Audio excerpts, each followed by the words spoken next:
자, 오늘 우리에게 주시는 하나님의 말씀 이사야 59장 6절부터 9절까지 말씀입니다. 이사야 59장 6절부터 9절 같이 한번 읽어보겠습니다. 시작. 그들의 짠 것으로는 옷을 만들 수 없고 그들이 만든 것으로는 자기를 덮을 수 없다. 그들의 행위는 죄악의 행위이고 그들의 손에는 포악한 행동이 있다. 그들의 발은 악을 위해 달려가고 무죄한 피를 흘리게 신속하며 그들의 생각은 악한 생각이고 황폐와 파멸이 그들의 길에 있다. 그들은 평강의 길을 알지 못하고 그들이 가는 길에는 정의가 없으며 그들 스스로 길을 굽게 만들므로 그 길로 걷는 모든 사람은 평강을 알지 못한다. 그러므로 정의가 우리에게서 멀고 공의가 우리에게 미치지 못하니 우리가 빛을 바라나 어둠뿐이며 광명을 바라나 어둠 속을 걸을 뿐이다. 아멘. 오늘 말씀을 통해서 이사야 선지자는 마치 하나님의 법정에서 인간을 향해 고발문을 읽는 것처럼 신랄하고도 정직한 진단을 내리고 있습니다. 본문의 말씀은 우리로 하여금 이 세상에서 가장 근본적인 질문 앞에 서게 만듭니다. 그 질문은 바로 이것입니다. 인간 안에는 무엇이 있는가? 세상은 말합니다.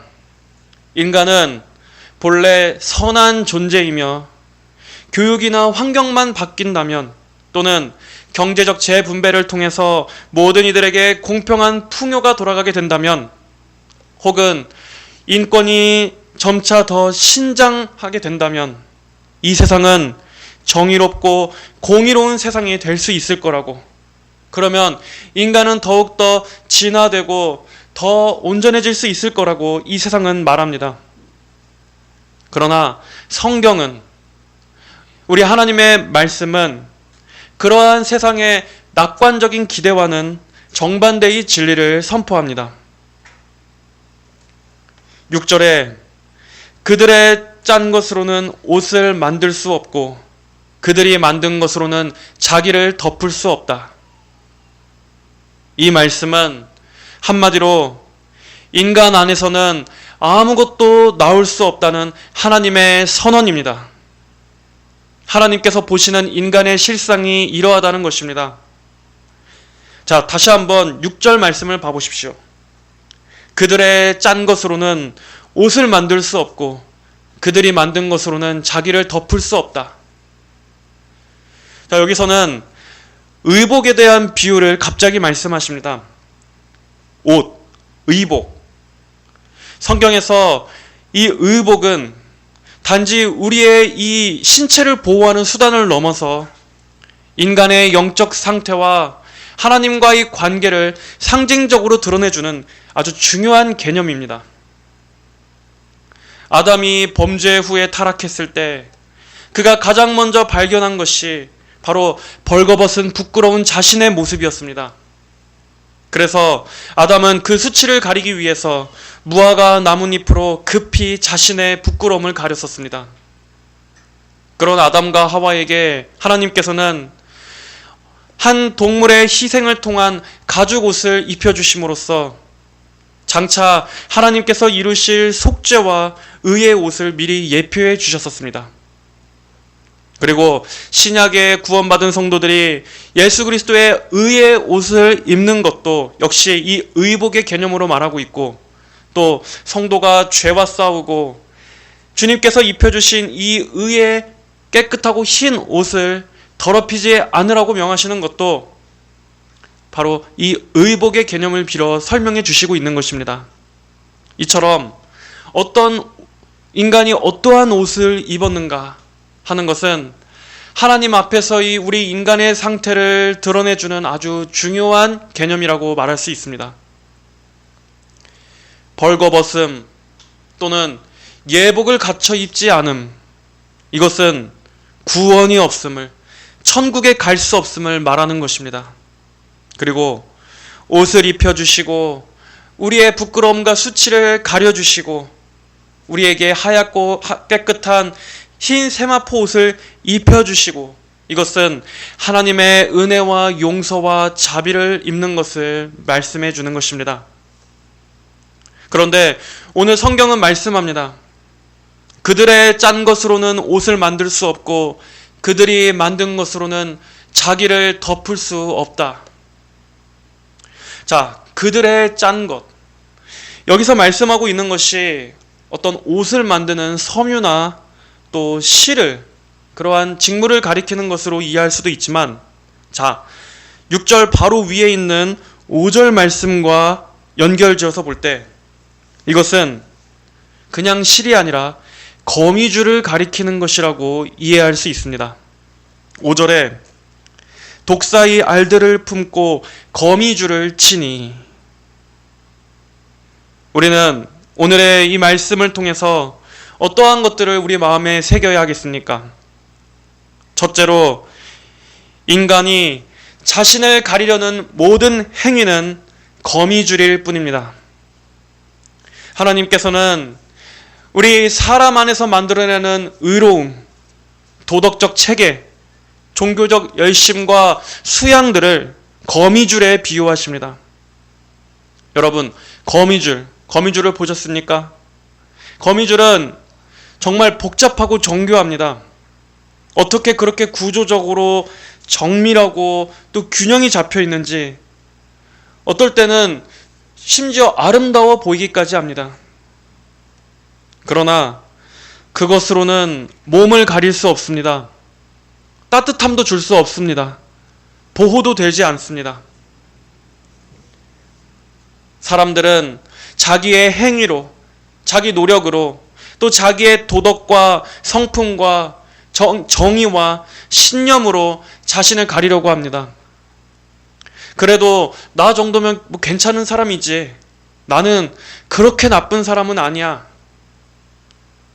그렇기 때문에 사람이 하나님 앞에서 자신이 죄인이라는 것을, 자신이 용서와 구원이 필요한 존재라는 것을 들을 때 전혀 무관심한 것입니다.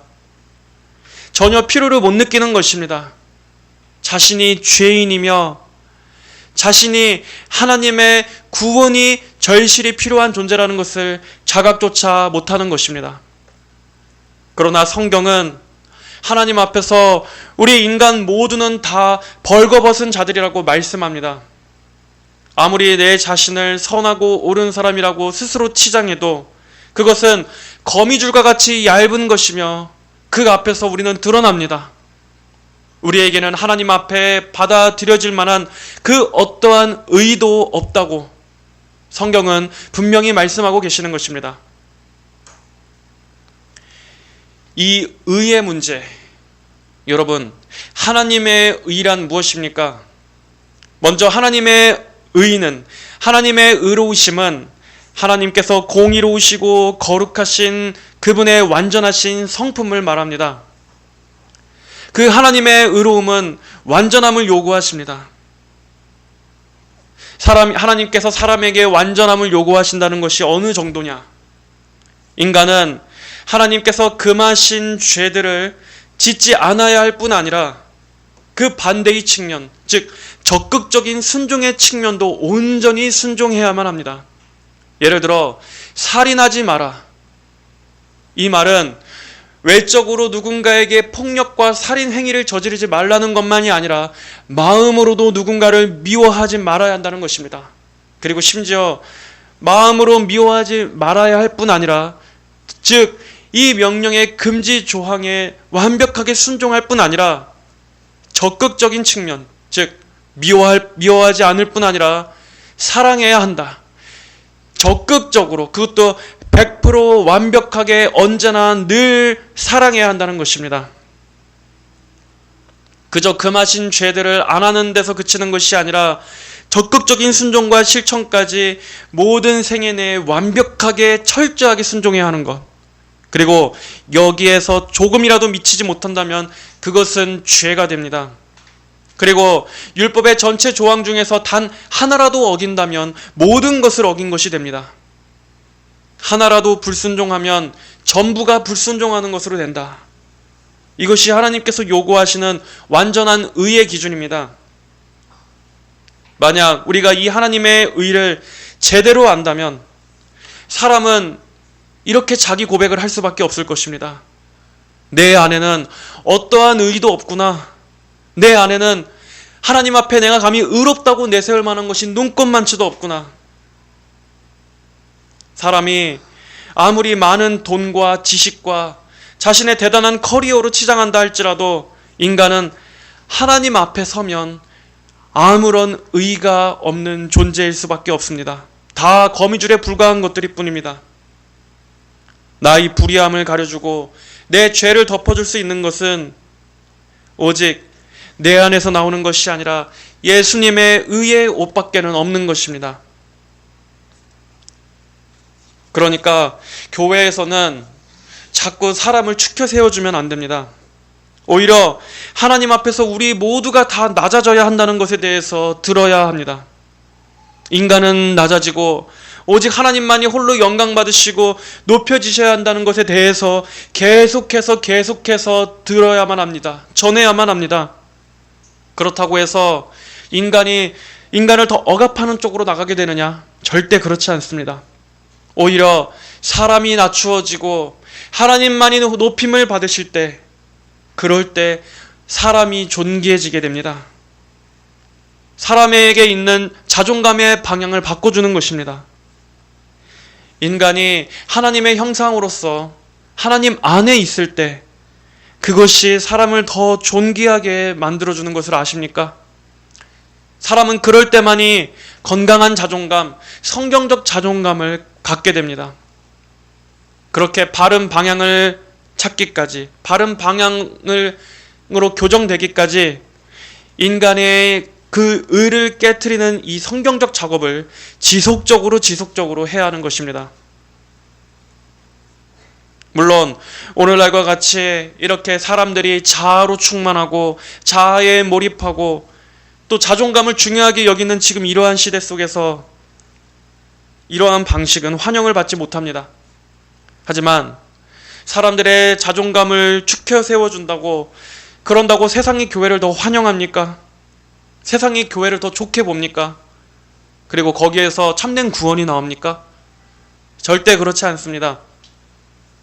반드시 기억하십시오.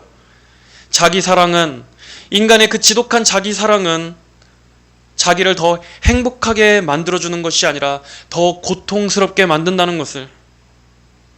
사람은 자기를 추구하면 추구할수록 더 괴로워집니다.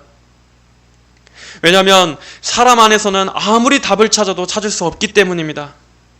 사람이 자기에게 집중할 때 오히려 자기 안에서 길을 잃어버리는 이러한 모순이 있는 것입니다.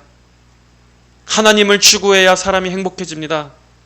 하나님을 발견하고 하나님께로 돌아오고 예수님을 통해서 하나님 아버지와 화목하게 되어질 때 거기에서 인간은 진정한 존재의 이유와 참된 자아와 진정한 영원한 소망을 발견할 수 있습니다.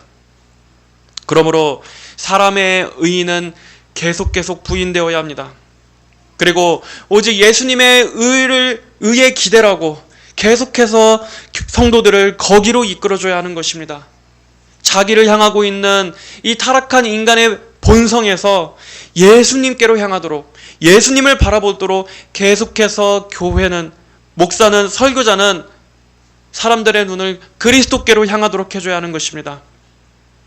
나를 향해 잔뜩 몰두하고 있는 그 시선을 그리스도께로 향하도록 교회는 이 시선의 전환을 위해서 열심을 내어야 하는 것입니다.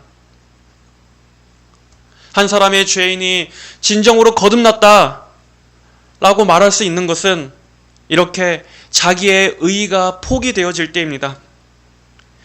내 안에 아무런 의의가 없음을 고백하며 예수님께만 의가 있구나, 예수님의 십자가 공로에만 이토록 전적으로 의지하는 사람만이 진짜 예수님을 믿는 것이요, 복음을 아는 것이요, 구원받은 사람인 것입니다. 그 전까지는 다 거미줄입니다. 교회를 다니면서도 여전히 내 의가 포기되지 않고 여전히 내 자아가 죽지 않았다면 여전히 예수님의 옷이 아니라 내가 짠 거미줄을 옷처럼 입고 있는 것입니다. 그러한 옷들은 하나님의 심판대 앞에서 결국 마지막 날 다 헛것으로 드러날 너무나 빈약한 자기 의일 뿐입니다. 7절과 8절에서 이사야 선지자는 더 깊은 고발을 전하고 있습니다. 7절, 8절에 그들의 발은 악을 위해 달려가고 그들의 손에는 포악한 행동이 있다. 그들의 생각은 악한 생각이고 황폐와 파멸이 그들의 길에 있다.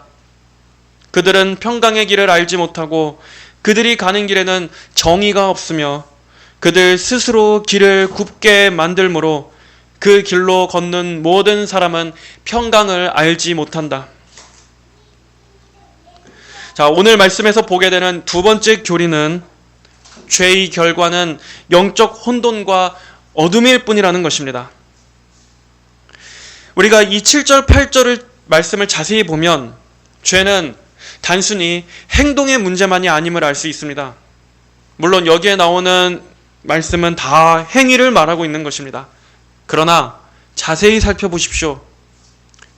이 말씀은 행위가 나오기 이전에 인간의 그 중심, 인간이 향하여 가는 그 방향, 그 동기 자체를 다루고 있음을 볼 것입니다. 죄는 존재의 방향을 바꾸어 버립니다. 길 자체를 죄로 기울어지게 하는 것입니다. 그래서 죄인은 죄를 향해 달려갑니다. 악을 추구합니다. 존재가 죄로 기울어져 있기 때문에 행위도 같이 따라가 기울어지게 되는 것입니다. 그 결과 남는 것이 무엇입니까? 그들은 평강의 길을 알지 못하고 그들이 가는 길에는 정의가 없으며 그들 스스로 길을 굽게 만들므로 그 길로 걷는 모든 사람은 평강을 알지 못한다. 그 결과 평강이 없습니다. 정의가 없습니다. 오직 불의와 폭력과 자기 중심적인 인생관만이 남습니다. 여러분, 지금 우리 시대의 모습 아닙니까? 세상은 정의를 말하지만 정의가 도대체 어디에 있습니까? 평화를 말하지만 항상 이 세상은 전쟁이 있어 왔습니다. 사랑을 말하지만 모두가 다 자기 욕망, 이기심 가운데 살아가고 있지 않습니까? 왜 그렇습니까? 오늘 본문이 말씀하고 있습니다. 그들은 평강의 길을 알지 못하고 길을 잃었기 때문입니다. 아니, 더 정확히 말하자면 길을 모릅니다. 길을 본 적이 없는 것입니다. 여러분, 하나님의 말씀을 듣지 않으면 사람은 길을 알 수 없습니다. 옳은 것을 추구해도 옳은 것이 아니며 길이라고 생각한 것도 사실 그것도 길이 아닙니다. 인간이 하나님의 말씀을 듣고 배우지 않는다면 캄캄한 흑암을 걷는 거랑 다를 바가 없습니다. 하나님의 말씀을 들어야 합니다. 하나님께로부터 배워야 합니다. 나를 지으신 하나님의 말씀을 들어야만 사람은 인생을 참되고 바르게 걸어갈 수 있습니다. 하나님의 말씀을 기준으로 삼을 때, 그때 어떻게 참된 평강을 얻을 수 있을지, 어떻게 사는 것이 진정 참된 삶인지, 그리고 내가 어떠한 존재이고 내가 어디에서 와서 어디로 가며 또 내가 사는 이유가 무엇이고 목적이 무엇인지 하는 이러한 참 지혜를 알게 되는 것입니다. 또 세 번째로, 사람은 빛을 발하지만 어둠 가운데 행한다는 것을 알 수 있습니다. 자, 다 같이 9절 말씀을 보십시오. 그러므로 정의가 우리에게서 멀고 공의가 우리에게 미치지 못하니 우리가 빛을 바라나 어둠뿐이며 광명을 바라나 어둠 속을 걸을 뿐이다. 이 구절은 인간의 영적인 갈망과 현실 사이의 단절을 보여줍니다.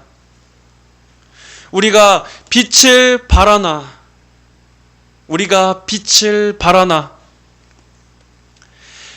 죄로 타락했다 할지라도 인간은 하나님의 형상으로 지음받은 영적 존재이기 때문에 그 안에 참되고 선한 것, 밝은 것을 원하는 그러한 이상적인 갈망이 있습니다. 그런 것들에 대한 갈망이 있습니다. 그러나 말씀은 어떻게 말하고 있습니까? 어둠뿐이며 광명을 바라나 어둠 속을 걸을 뿐이다. 실제로는 어둠 속에서 헤맵니다. 빛을 바라지만 어둠뿐입니다. 그리고 엄밀히 말하면 하나님을 알지 못하면 인간이 바라는 그 빛이라는 것도 결국에는 예수님은 아닙니다.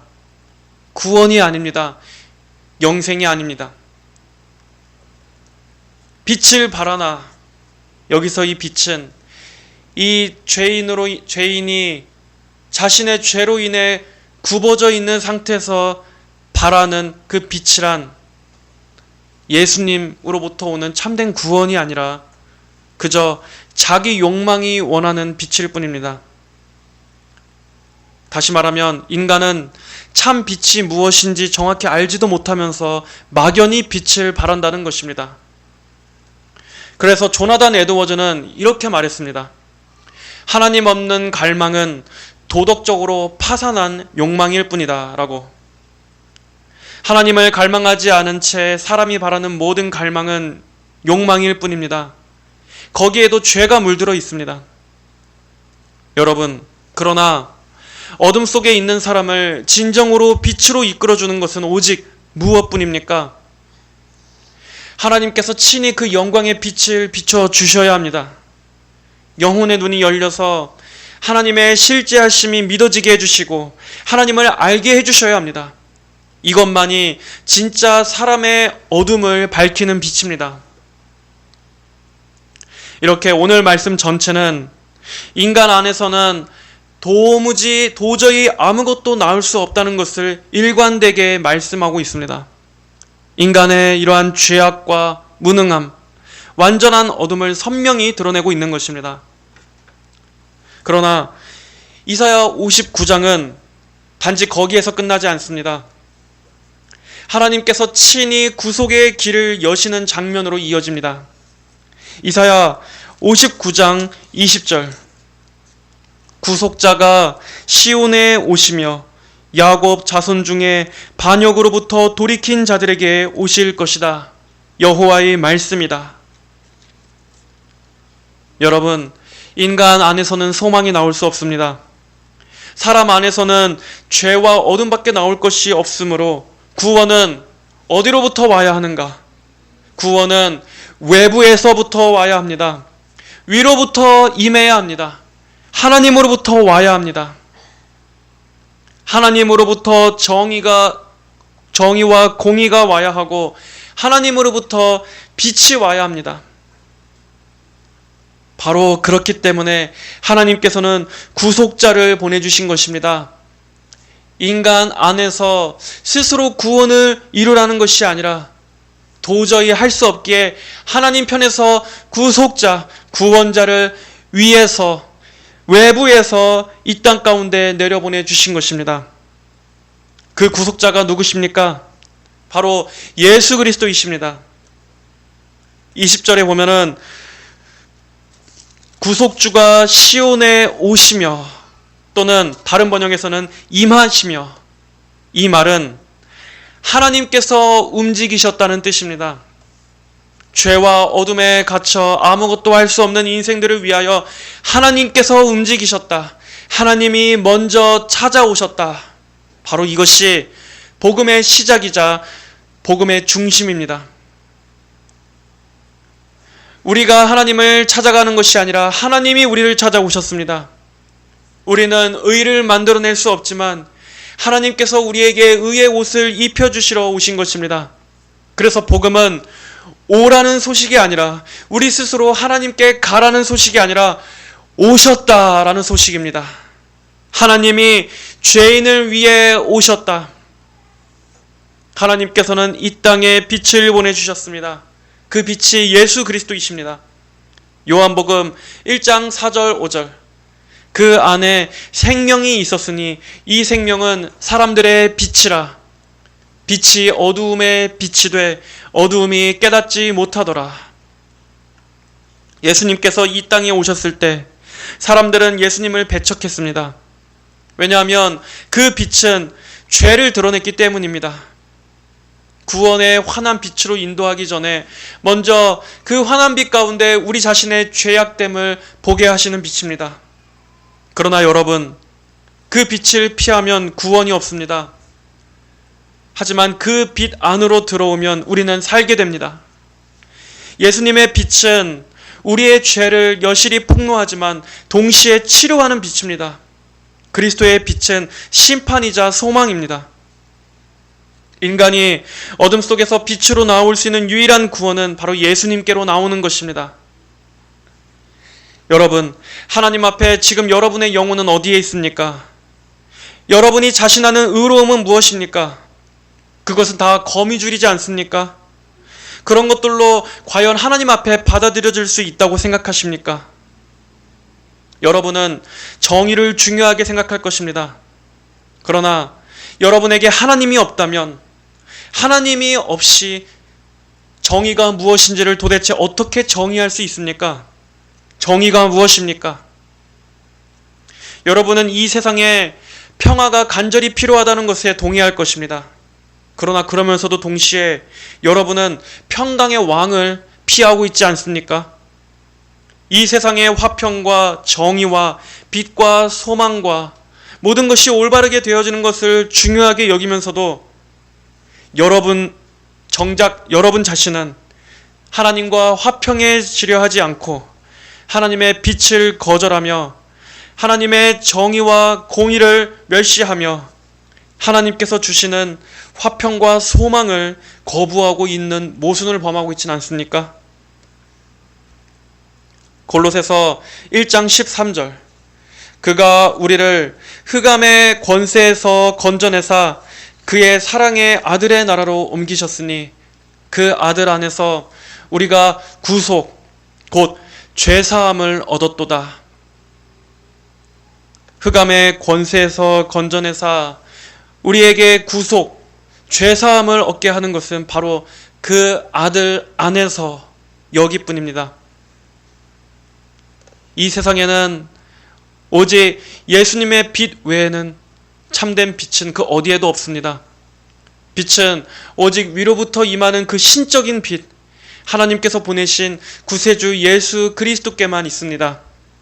그 빛으로 달려갈 때만이 사람은 참 빛을 발견할 수 있습니다. 우리 안에는 아무것도 없다는 이 사실을 깊이 인식하고 예수님께만 여러분 자신을 의지하시기를 바랍니다. 그것이 항상 여러분에게 계속해서 반복해서 전할 수밖에 없는 구원의 유일한 길입니다. 다른 길은 없습니다. 그럴 때만이 참된 평강과 환한 빛이 여러분에게 임할 것이라고 저는 하나님 말씀에 근거하여 확신으로 여러분에게 말씀드립니다. 오직 예수님만이 저와 여러분을 하나님 앞에 설 수 있도록 의의 옷을 입혀주시는 분이라는 것을 믿으며 허물의 사함을 받고 자신의 죄가 가려진 자는 복이 있도다. 우리의 죄와 불의를 가려주시는 이 예수님을 더 의지하고 날마다 의지하고 사랑하며 기뻐하시는 여러분 모두가 되시기를 주님의 이름으로 축복합니다. 하나님 아버지 감사합니다. 아버지 하나님, 오늘 말씀을 통해서 우리가 우리 자신의 부끄러움과 수치를 가리기 위해 만들어 입은 모든 옷이란 다 거미줄과 같이 약하고 아무런 죄도 가릴 수 없으며 또 하나님의 그 공의 앞에서도 우리를 덮어줄 수 없는 참으로 보잘것없고 하찮은 그런 옷이라는 것을 우리가 봅니다. 하나님 아버지, 우리 자신이 하나님 앞에 우리 자신 안에 있는 것으로 아무것도 받아들여질 수 없다는 아버지 그러한 실상을 성령님께서 깨닫게 하여 주시옵소서. 하나님, 매번 같은 말씀을 전하고 있습니다. 하나님, 자기의 의가 포기되어지고 자기 자신에게는 아무런 선함이 없다라는 것을 고백하며 예수님 앞에 자기의 모든 것들을 의탁하는 것만이 참된 믿음인 줄로 믿습니다. 아버지, 우리 안에 이러한 믿음이 생겨나게 하여 주시옵소서.